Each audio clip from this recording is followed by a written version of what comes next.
வணக்கம். தந்தையின் பாட்காஸ்ட் செய்திகளை வாசிப்பது மார்ஷல். முதலில் தலைப்புச் செய்திகள். சென்னையில் படுகொலை செய்யப்பட்ட ஆம்ஸ்ட்ராங் உடல் பிரேத பரிசோதனைக்கு பின் ஒப்படைப்பு. இறுதி அஞ்சலி செலுத்த இன்று சென்னை வருகிறார் பகுஜன் சமாஜ் கட்சி தலைவர் மாயாவதி. ஆம்ஸ்ட்ராங் உடலை பெரம்பூர் பகுஜன் சமாஜ் கட்சி அலுவலகத்தில் அடக்கம் செய்ய அனுமதி கோரிய வழக்கு. சென்னை உயர்நீதிமன்ற நீதிபதி பவானி சுப்பராயன் முன்பு இன்று காலை 8:30 மணிக்கு விசாரணை. ஆம்ஸ்ட்ராங் கொலை வழக்கில் கைது செய்யப்பட்ட 8 பேருக்கும் வரும் 19ஆம் தேதி வரை நீதிமன்ற காவல். மேலும் 3 பேரை பிடித்து விசாரணை நடத்தி வருவதாக சென்னை வடக்கு மண்டல கூடுதல் காவல் ஆணையர் தகவல். செங்கல்பட்டு அருகே அடுத்தடுத்து 4 வாகனங்கள் ஒன்றுடன் ஒன்று மோதி விபத்து. தாய், மகள் சம்பவ இடத்திலேயே உயிரிழப்பு. கணவர் மற்றும் மற்றொரு மகள் மருத்துவமனையில் அனுமதி. நாடாளுமன்ற பட்ஜெட் கூட்டத்தொடர் வரும் ஜூலை 22ஆம் தேதி தொடங்கும் என மத்திய அமைச்சர் கிரண் ரிஜிஜூ அறிவிப்பு. இம்மாதம் 23ஆம் தேதி மத்திய பட்ஜெட்டை நிதியமைச்சர் நிர்மலா சீதாராமன் தாக்கல் செய்வார் என்றும் தகவல். பிரான்சில் நடைபெறும் நாடாளுமன்ற பொதுத் தேர்தலில் இன்று 2ஆம் கட்ட வாக்குப்பதிவு. தேர்தல் முடிவுகள் இன்றிரவு 8 மணிக்கு மேல் வெளியாகும். தீவிர வலதுசாரி கட்சியே அதிக வாக்குகளை பெறும் என்று கருத்து கணிப்பில் தகவல். டிஎன்பிஎல் கிரிக்கெட் போட்டியின் 3வது லீக் ஆட்டத்தில் மதுரை அணி வெற்றி. 4 விக்கெட் வித்தியாசத்தில் சேலம் அணியை வீழ்த்தியது. இனி விரிவான செய்திகள். பகுஜன் சமாஜ் கட்சியின் மாநில தலைவர் ஆம்ஸ்ட்ராங் கொலை வழக்கில் கைது செய்யப்பட்ட 8 பேருக்கும் வரும் 19ஆம் தேதி வரை நீதிமன்ற காவலில் வைக்க எழும்பூர் பெருநகர குற்றவியல் நடுவர் நீதிமன்றம் உத்தரவிட்டுள்ளது. சென்னை பெரம்பூரில் ஆம்ஸ்ட்ராங் அடையாளம் தெரியாத கும்பலால் வெட்டி படுகொலை செய்யப்பட்டார். இச்சம்பவம் தமிழகத்தையே உலுக்கிய நிலையில் படுகொலையில் தொடர்புடைய 8 பேரை போலீசார் கைது செய்து விசாரணை மேற்கொண்டனர்.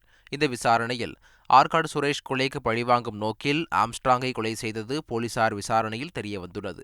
மேலும் இந்த கொலைக்கு உடந்தையாக செயல்பட்டதாக கூறி கோகுல், விஜய் மற்றும் சிவசக்தி ஆகிய 3 பேரை சந்தேகத்தின் பேரில் போலீசார் பிடித்து விசாரணை நடத்தி வருவதாக சென்னை வடக்கு மண்டல கூடுதல் ஆணையர் அசுரா கார்க் தெரிவித்துள்ளார். முறையான விசாரணைக்கு பின்புதான் ஏற்கனவே 8 பேரும் கைது செய்யப்பட்டதாக அவர் தெரிவித்தார். 8 சந்தேக நபர்கள் நேற்றுக்கு நைட்டு செக்யூர் பண்ணியிருக்கோம். அவங்களுக்கு ப்ராப்பர் இன்டரோகேஷன் பண்ணி மெட்டிகுலஸ் கொஸ்டினிங் அண்ட் எக்ஸாமினேஷன் பண்ண பிறகு தான் அவங்களுக்கு கைது பண்ணியிருக்கோம். புரியுதுங்களா? ஃபஸ்ட்டு அவங்களுக்கு சந்தேக நபர்களுக்கு பிடிச்சிருக்கும், கைது பண்ணியிருக்கோம். எப்போனா அவங்களோட பிரைமா ஃபேசி இன்வால்மெண்ட் ரெக்கார்டில் வந்த பிறகு தான் அவங்களுக்கு அரெஸ்ட் பண்ணியிருக்கோம். சென்னையில் படுகொலை செய்யப்பட்ட பகுஜன் சமாஜ்வாதி கட்சியின் மாநில தலைவர் ஆம்ஸ்ட்ராங் உடல் சென்னை ராஜீவ்காந்தி அரசு மருத்துவமனையில் பிரேத பரிசோதனைக்கு பிறகு அவரது உறவினர்களிடம் ஒப்படைக்கப்பட்டது. இரவு 9:45 மணிக்கு அரசு ராஜீவ்காந்தி மருத்துவமனையில் இருந்து ஆம்ஸ்ட்ராங்கின் உடல் வாகனத்தில் அவரது அயனாவரம் இல்லத்திற்கு கொண்டு செல்லப்பட்டது. ஏராளமானவர்கள் வாகனத்தை பின்தொடர்ந்தபடியே சென்று அஞ்சலி செலுத்தினர். இதையொட்டி பலத்த போலீஸ் பாதுகாப்பு போடப்பட்டிருந்தது. ஆம்ஸ்ட்ராங் உடலுக்கு புத்தமத வழக்கப்படி இறுதி சடங்குகள் நடைபெறும் என தெரிவிக்கப்பட்டுள்ளது. ஆம்ஸ்ட்ராங்கின் உடல் பொதுமக்கள் அஞ்சலிக்காக பெரம்பூரில் உள்ள பந்தர் கார்டன் பள்ளிக்கு கொண்டு செல்லப்பட்டது. இதனிடையே ஆம்ஸ்ட்ராங் உடலுக்கு நேரில் அஞ்சலி செலுத்துவதற்காக பகுஜன் சமாஜ் கட்சியின் தேசிய தலைவர் மாயாவதி இன்று சென்னை வருகிறார். தனி விமானம் மூலம் இன்று காலை 9:30 மணிக்கு சென்னை வரும் மாயாவதி ஆம்ஸ்ட்ராங் உடலுக்கு அஞ்சலி செலுத்திவிட்டு பிற்பகலில் விமானம் மூலம் உத்தரப்பிரதேசம் புறப்பட்டு செல்கிறார்.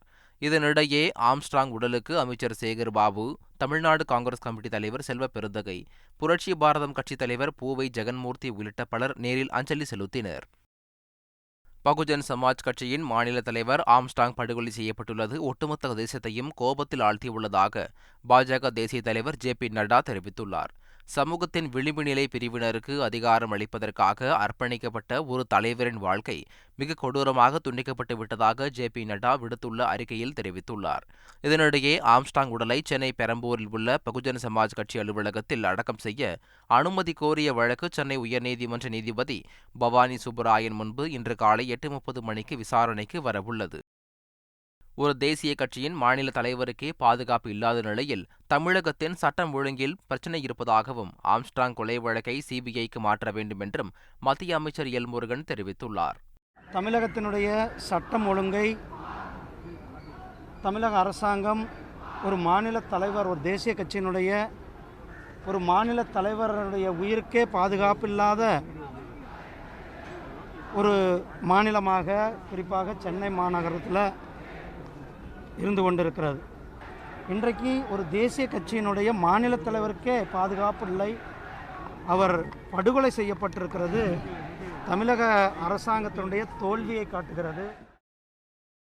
இதேபோல் ஆம்ஸ்ட்ராங் படுகொலையில் தொடர்புடைய உண்மை குற்றவாளிகளை கண்டறிய சிபிஐ விசாரணைக்கு உத்தரவிட வேண்டும் என தேமுதிக பொருளாளர் பிரேமலதா விஜயகாந்த் வலியுறுத்தியுள்ளார். உண்மையில் யார் இந்த கொலையை செய்தது என்பதை நிச்சயமாக மக்களுக்கு சொல்லணும். ஏன்னா இன்னைக்கு ஒட்டுமொத்த பட்டியலின மக்கள் இன்னைக்கு இந்த கொலையினால மிகப்பெரிய அளவில் பாதிக்கப்பட்டிருக்காங்க. அதனால நிச்சயமாக சிபிஐ வழக்கு பதிய வைத்து உண்மை குற்றவாளிகளை கொண்டு வர வேண்டும்.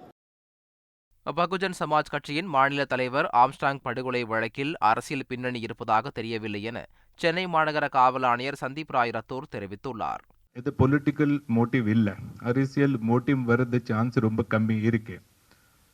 அவருடைய ஆரம்பத்தில் அரசியல் லைஃப்ல வந்த பிறகு சில சமயத்தில் அவருக்கு பிரச்சனை இருந்தது. That was political. சம்டைம் வேற குரூப் தகராறு இருந்தது. ஸோ அதில் மேக்சிமம் நம்ம அந்த ஆங்கிள் தான் விசாரிச்சுட்டு இருக்கிறோம். பட் பொலிட்டிக்கல் ஆங்கிள் சான்சஸ் ரொம்ப கம்மி இருக்கு. ஆம்ஸ்ட்ராங் படுகொலை செய்யப்பட்ட விவகாரத்தில் காவல்துறையினர் முன்னரே சுதாரித்து செயல்பட்டிருக்க வேண்டும் என தமிழக காங்கிரஸ் தலைவர் செல்வ பெருந்தகை குற்றம் சாட்டியுள்ளார். அவருக்கு ஏற்கனவே மிரட்டல் இருக்கிறது, பிரச்சனை இருக்கிறது என்பது எல்லோரும் சொல்லுகிறார்கள். கொஞ்சம் சுதாரித்திருக்கலாம் காவல்துறை. மிகப்பெரிய இழப்பு ஏற்பட்டு இருக்கிறது. இப்பொழுது கூலிப்படைகள் தான் இதை செய்கிறார்கள் என்று அனைவருக்கும் தெரியும்.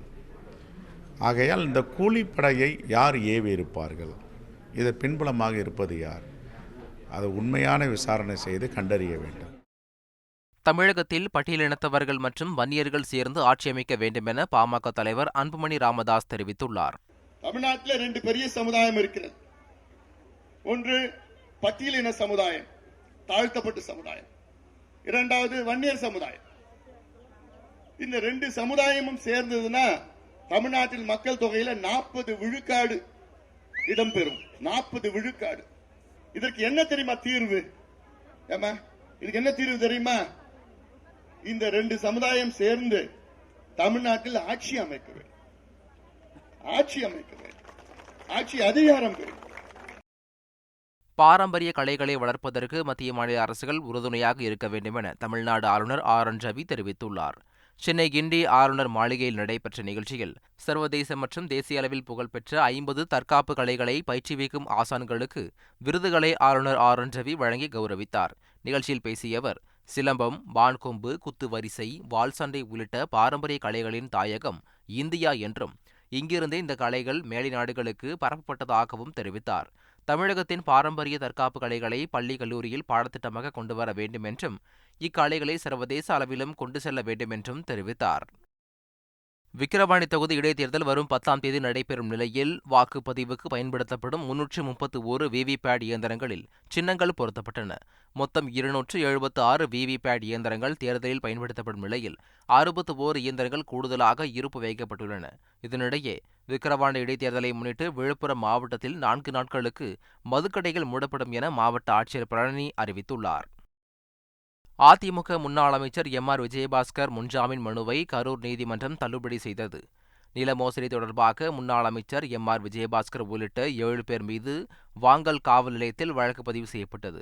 இந்த வழக்கு சிபிசிஐடிக்கு மாற்றப்பட்ட நிலையில் எம்.ஆர். விஜயபாஸ்கர் கரூர் நீதிமன்றத்தில் தாக்கல் செய்த முன்ஜாமீன் மனு கடந்த 25ஆம் தேதி தள்ளுபடி செய்யப்பட்டது. இதையடுத்து தனது தந்தையின் உடல்நிலையை கருத்தில் கொண்டு எம்.ஆர். விஜயபாஸ்கர் மீண்டும் முன்ஜாமீன் கேட்டு 2வது முறையாக மனு தாக்கல் செய்தார். மனு மீதான விசாரணை 3 நாட்களாக நடைபெற்று வந்த நிலையில் இருதரப்பு வாதங்களை கேட்ட மாவட்ட முதன்மை அமர்வு நீதிமன்ற நீதிபதி முன்ஜாமீன் மனுவை மீண்டும் தள்ளுபடி செய்து உத்தரவிட்டார். சாத்தான்குளம் தந்தை மகன் கொலை வழக்கில் சிறையில் உள்ள காவலர் தாமஸ் பிரான்சிஸுக்கு இடைக்கால ஜாமீன் வழங்கி உயர்நீதிமன்ற மதுரை கிளை உத்தரவிட்டுள்ளது. காவலர் தாமஸ் பிரான்சிஸ் தனது சகோதரியின் திருமணத்திற்காக இடைக்கால ஜாமீன் கோரி மனு தாக்கல் செய்திருந்தார். இதனை விசாரித்த நீதிபதி காவலர் தாமஸ் பிரான்சிஸுக்கு 4 நாட்கள் இடைக்கால ஜாமீன் வழங்கி உத்தரவிட்டார். தினந்தோறும் சம்பந்தப்பட்ட காவல் நிலையத்தில் கையெழுத்திட வேண்டும். வரும் 11ஆம் தேதி மாலை 4 மணிக்கு சிறை திரும்ப வேண்டும் என்றும் நிபந்தனை விதித்து நீதிபதி உத்தரவிட்டார். 22 ஆண்டுகளாக தேடப்பட்டு வந்த குற்றவாளியை போலீசார் கைது செய்தனர். சேலம் மாவட்டத்தைச் சேர்ந்தவர் குலாம் ரசூல். இவர் கடந்த 2002ஆம் ஆண்டு சென்னைக்கு வந்திருந்த போது ஒரு பெண்ணை ஏமாற்றி இரண்டாவதாக திருமணம் செய்து கொண்டார். திருமணமான 6 நாட்களில் இருவருக்கும் பிரச்சனை ஏற்பட்டு அப்பெண் தற்கொலை செய்து கொண்டார். இச்சம்பவம் தொடர்பாக அப்பெண்ணின் தந்தை வடபழனி போலீசாரிடம் அளித்த புகாரின் பேரில் குலாம் ரசூல் கைது செய்யப்பட்டார். பின்னர் 2 மாதங்களில் ஜாமீனில் வெளியே வந்த குலாம் ரசூல் தலைமறைவானார். இந்நிலையில் தொடர்ந்து 22 ஆண்டுகளாக தேடப்பட்டு வந்த அவரை போலீசார் சேலத்தில் கைது செய்தனர். விருதுநகர் மாவட்டம் வெம்பக்கோட்டை அருகே வைப்பாற்றின் வடகரையில் 3ஆம் கட்ட அகழாய்வில் சுடுமண்ணால் ஆன தொன்மையான பொருட்கள் கண்டெடுக்கப்பட்டுள்ளன. சுடுமண்ணால் செய்யப்பட்ட காளை உருவ பொம்மை, சுடுமண் காதணி, அலங்கரிக்கப்பட்ட சுடுமண் மணி ஆகியவை கண்டெடுக்கப்பட்டுள்ளன. இதன் மூலம் அன்றே ஜல்லிக்கட்டுக்கு மக்கள் முக்கியத்துவம் கொடுத்து வந்தது தெரியவந்துள்ளது. கிருஷ்ணகிரி மாவட்டம் ஓசூரில் உள்ள பாகலூர் சாலையில் தனியார் வங்கிக்கு சொந்தமான ஏடிஎம் மையம் உள்ளது. அதிகாலையில் ஏடிஎம்மிற்குள் புகுந்த மர்ம நபர்கள் கேஸ் வெல்டிங் மூலமாக ஏடிஎம் எந்திரத்தை உடைத்து 14,50,000 பணத்தை கொள்ளையடித்துச் சென்றனர். தகவல் அறிந்து வந்த போலீசார் சிசிடிவி காட்சிகளை ஆய்வு செய்து விசாரணை மேற்கொண்டு வருகின்றனர். செங்கல்பட்டு அருகே அடுத்தடுத்து 4 வாகனங்கள் மோதி விபத்துக்குள்ளானதில் தாய் மற்றும் மகள் சம்பவ இடத்திலேயே உயிரிழந்தனர். சென்னை திருச்சி தேசிய நெடுஞ்சாலையில் பழவேலி அருகே தனியார் நிறுவன பேருந்து சாலையை கடப்பதற்காக நின்று கொண்டிருந்தது. அதன் பின்னால் ஆம்னி பேருந்து மற்றும் கார் ஆகியவை நின்று கொண்டிருந்தன. அப்போது திருச்சியில் இருந்து சென்னை நோக்கி வேகமாக வந்த லாரி காரின் பின்புறம் மோதியது. இதையடுத்து முன்னால் இருந்த வாகனங்கள் மோதி கொண்டதில் ரஞ்சினி என்ற பெண்ணும் அவரது 7 வயது மகளும் சம்பவ இடத்திலேயே உயிரிழந்தனர். ரஞ்சினியின் கணவர் சுதர்ஷன் மற்றும் மற்றொரு மகள் மருத்துவமனையில் சிகிச்சை பெற்று வருகின்றனர். இந்த விபத்து குறித்து போலீசார் விசாரணை நடத்தி வருகின்றனர். நாடாளுமன்ற பட்ஜெட் கூட்டத்தொடர் வரும் ஜூலை 22ஆம் தேதி தொடங்கி ஆகஸ்ட் 12 வரை நடைபெறும் என்று நாடாளுமன்ற விவகாரங்கள் துறை அமைச்சர் கிரண் ரிஜிஜூ அறிவித்துள்ளார். பிரதமர் மோடி தலைமையிலான 3வது பாஜக கூட்டணி அரசின் முதல் பட்ஜெட் ஜூலை 23ஆம் தேதி தாக்கல் செய்யப்படும் எனவும் தெரிவிக்கப்பட்டுள்ளது. கடந்த பிப்ரவரி மாதம் நிதியமைச்சர் நிர்மலா சீதாராமன் இடைக்கால பட்ஜெட்டை தாக்கல் செய்த நிலையில் வரும் 23ஆம் தேதி இந்த நிதியாண்டுக்கான முழு பட்ஜெட்டை தாக்கல் செய்யவிருக்கிறார். நாட்டு மக்களிடையே மத்திய பட்ஜெட் மீதான எதிர்பார்ப்பு அதிகரித்துள்ளது.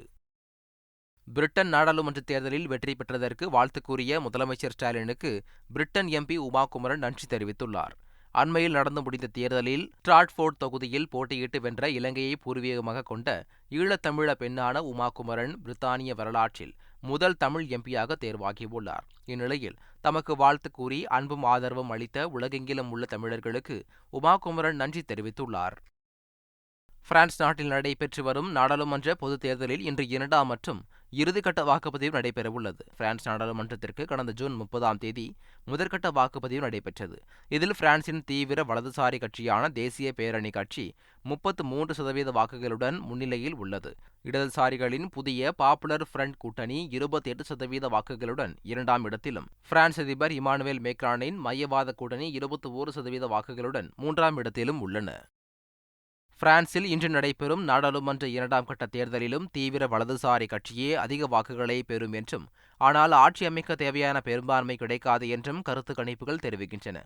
பிரான்ஸ் நாட்டு நாடாளுமன்ற தேர்தல் முடிவுகள் இன்றிரவு 8 மணிக்கு மேல் வெளியாகும் என்று தலைநகர் பிரான்சிலிருந்து தந்தி டிவிக்கு பிரத்யேக தகவல்களை அளித்த சுதன் ராஜ் தெரிவித்துள்ளார்.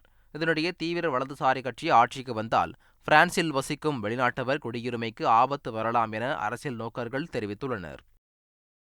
டிஎன்பிஎல் கிரிக்கெட் போட்டியில் சேலம் அணியை 4 விக்கெட் வித்தியாசத்தில் வீழ்த்தி மதுரை அணி வெற்றி பெற்றது. வாழப்பாடியில் உள்ள கிரிக்கெட் ஃபவுண்டேஷன் மைதானத்தில் நடைபெற்ற இந்த போட்டியில் எஸ்கேஎம் சேலம் ஸ்பார்டன்ஸ் அணி மற்றும் மதுரை பேந்தர்ஸ் அணிகள் மோதின. இதில் டாஸ் வென்ற சேலம் அணி முதலில் பேட்டிங்கை தேர்வு செய்தது. அந்த அணி நிர்ணயிக்கப்பட்ட ஓவர்களில் 7 விக்கெட் இழப்பிற்கு 180 ரன்கள் எடுத்தது. இதைத் தொடர்ந்து 181 ரன்கள் எடுத்தால் வெற்றி என்ற இலக்குடன் களமிறங்கிய மதுரை அணி 19.3 ஓவர்களில் இலக்கை எட்டி வெற்றி பெற்றது. மீண்டும் தலைப்புச் செய்திகள்.